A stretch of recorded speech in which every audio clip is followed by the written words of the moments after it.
ఈరోజు ప్రెస్ మీట్కి కారణం ఏంటంటే ఒక మహిళ ఒక 33 సంవత్సరాల ఎక్స్పీరియన్స్ ఉన్న ఒక ఎమ్మెల్యే గారి మీద తప్పుడు ఆరోపణలు చేస్తుంది.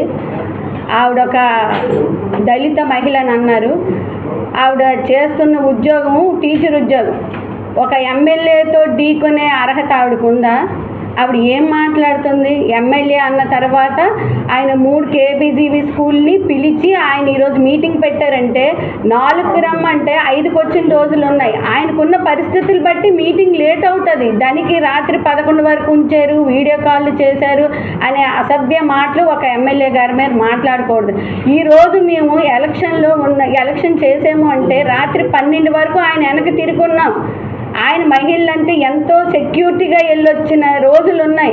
అది రవికుమార్ గారికి ఉన్న సంస్కారం. అది ప్రతి మహిళలకి గౌరవించి ఈరోజు ప్రతి మహిళ ఆయన వెనక తిరగలుగుతున్నారు అంటే అది రవికుమార్ అన్నగారికి ఉన్న క్రెడిట్. అది ప్రతి మహిళను గౌరవించే సంస్కారం కూటమి ప్రభుత్వంకి ఉంది. చంద్రబాబు నాయుడు గారికి కూడా అదే సంస్కారంతో ఇప్పుడు ప్రతి మహిళని గౌరవించి ముందుకు తీసుకెళ్తున్నారు.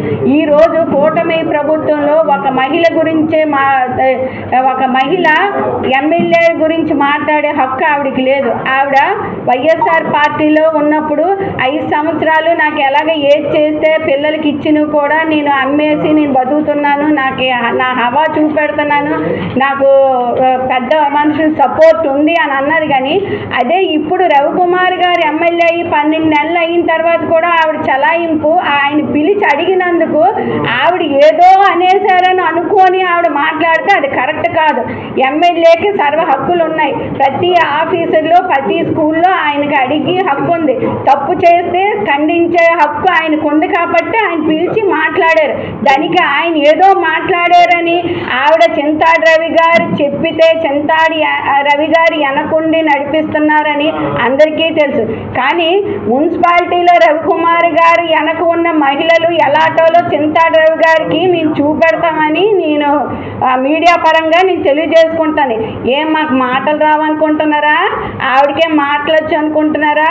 మాట్లాడమనండి మా ఎదురుగా. మా అన్న గురించి మేము ఏం చేస్తామో చూపిస్తాం. ఈరోజు చెప్తున్నాను, ఆవిడ ఒక ఎంప్లాయీ లాగా ఉండమండి. చింతాడి రవి గారు కూడా ఒక లెక్చరర్.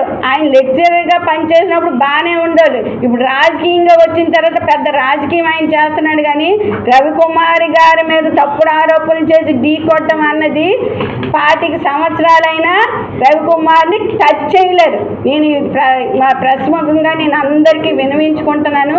ఇదే రాంగ్ మోషన్లో ఆవిడ వెళ్తే మా మున్సిపాలిటీ ప్రతి మహిళ రవికుమార్ వెనకుండి మేము ఏది చేయాలో అది చేస్తామని మీ ప్రెస్ ముఖంగా తెలియజేసుకున్నాను. థ్యాంక్ యూ అని అంటాను.